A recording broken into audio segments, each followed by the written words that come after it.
السلام عليكم ورحمة الله وبركاته. ازيكم يا حبايبي؟ عاملين ايه؟ كل سنة وانتم طيبين وبخير وبصحة وسعادة يا رب. رمضان على الابواب، واول حاجة بنعملها مع بعض يا حبايبي طبعا كل سنة بتبقى هي الزبادي. وهنعمل الزبادي مع بعض النهاردة. هنعمل صنفين، هنعمل زبادي اللي هو الزبادي السادة العادي، وهنعمل زبادي بالفراولة. عايزاكم بقى يعني تتفرجوا على الفيديو لاخره، لان فيه تريكات مهمة وفي حاجات مهمة جدا هنقولها مع بعض. فلازم ايه، شايفين بقى سمك الزبادي وشايفين الجمال والحلاوة. عشان نوصل للنتيجة دي لازم تفضلوا معايا لاخر الفيديو وشوفوا هنعمل مع بعض ايه. وعشان نعمله زي المصانع ويمكن احسن شويتين، لازم نعمل للزبادي نهيئ له جو الحضانة بالظبط اللي هو بتتعمل في المصانع. ده يا حبايبي زبادي بلدي، بس والله العظيم طلع معايا بجد بجد. عايزه اقول لكم انه احسن من المصانع، احسن من اي زبادي تاني بتشتريه من المصانع. تمام. قبل ما نبتدي الفيديو هنسمي ونصلي على الرسول، ولو وصلت معايا لحد هنا هنحط لايك، ويلا بينا نشوف احنا عملنا ايه. اول خطوه هنا حبايبي، لو احنا جايبين لبن مبستر، احنا هنسخن اللبن بحيث انك تحط صباعك في اللبن وتعد لحد 10. تستحملي صباعك في اللبن. لو انت جايبه لبن عادي هتغليه وبعدين تخليه يهدى شويه، ونفس القصة تحط صباعك في اللبن وتعد لحد 10، تلاقي صباعك يتحمل اللبن، ما يبقى ما تتلسعيش. تمام. ده حبايبي بتكون اول خطوة. وتاني خطوة عندي، بعد ما بغلي اللبن لو عندي اي فقاعات في اللبن، انا طبعا بخرج الهواء من الفقاعات دي. ودي مش بتبقى اول مرة بس، لا، كل ما بلاقي عندي فقاعات في اللبن انا بفرقع من الفقاعات دي واخرج الهواء اللي فيها.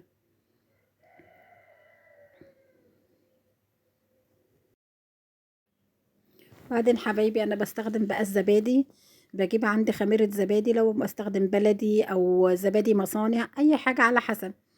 باخد نكهة للزبادي فراولة، باخد طبعا لازم اديله طعم بزبادي الفراولة.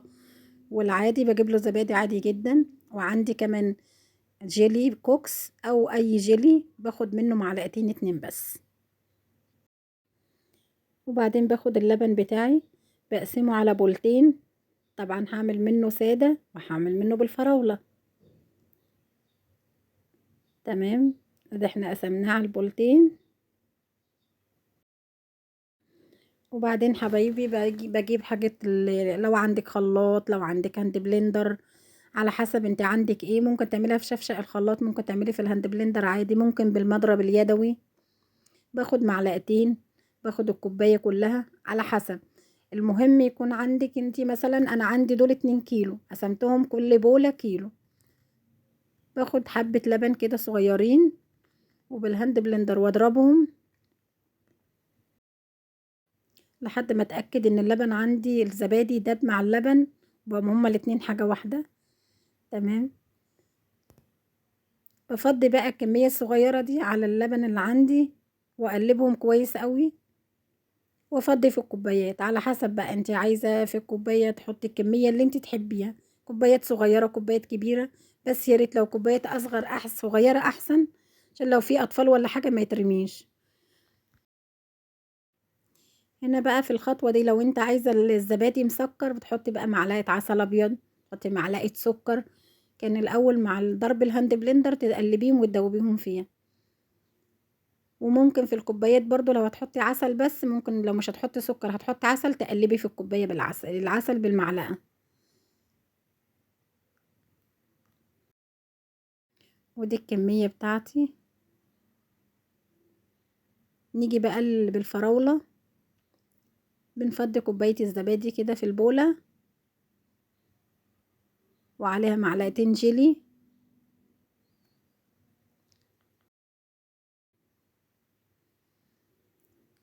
واضربهم كويس قوي. ممكن نحط سكر، ممكن نحط عسل على حسب، ممكن تخليه كده لو انتي حابة الطعم يكون سادة مثلا من غير سكر. حبة لبن صغيرين. في الخطوة دي حبايبي انا لازم اتأكد ان الحبيبات بتاعة الجيلي اتقلبت كويس ودابت كويس قوي في اللبن.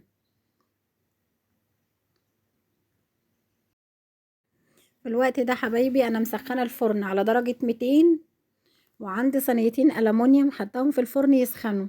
تمام. لمدة 5 دقايق.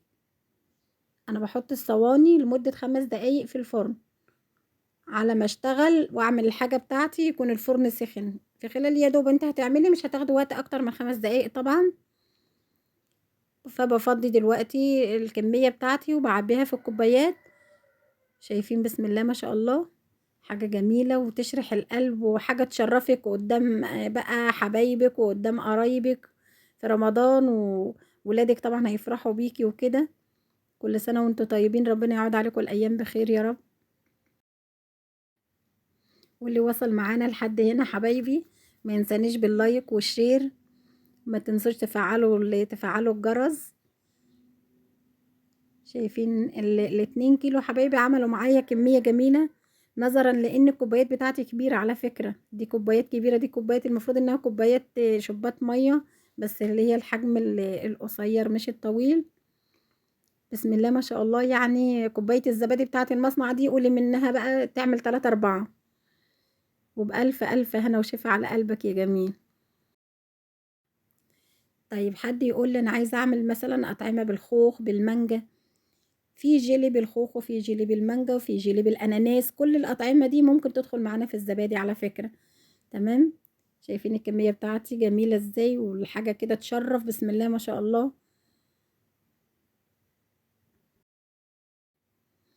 هنا بقى الخطوة الجاية، هنسحب بقى الصواني بتاعتنا من الفرن بعد ما سخنت. شايفين حبايبي، هنرص فيها الكوبايات واحدة بعد واحدة بسم الله ما شاء الله، حاجة جميلة جدا طبعا.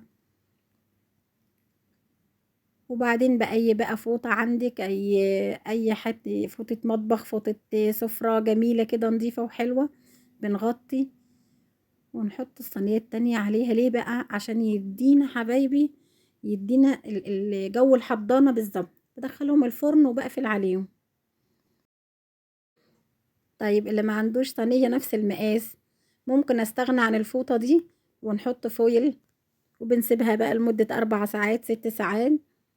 شوفوا حبايبي بقى، بعد ما خلصت خلاص كده، بعد ال6 ساعات انا طلعتهم. شايفين بسم الله ما شاء الله، حاجة جميلة ازاي، متماسكة، كريمي وجميلة، احلى من شغل المصانع. هنشوف مع بعض دلوقتي شكلها عامل ازاي بقى في المعلقة، وكمان ما بتصرش مية، مفيش على الوش حاجة من فوق. تمام. ليه بقى؟ عشان احنا خرجنا الهواء من الحبيب من الفقاعات اللي موجودة في اللبن قبل ما نحط الزبادي وبعد ما حطينا الزبادي. انا بقى كنت مصوراها، بس معلش نسيت احطها في الفيديو. فانتي بتخرجي اللبن قبل الزبادي وبعد الزبادي. شايفين حبايبي جميلة ازاي.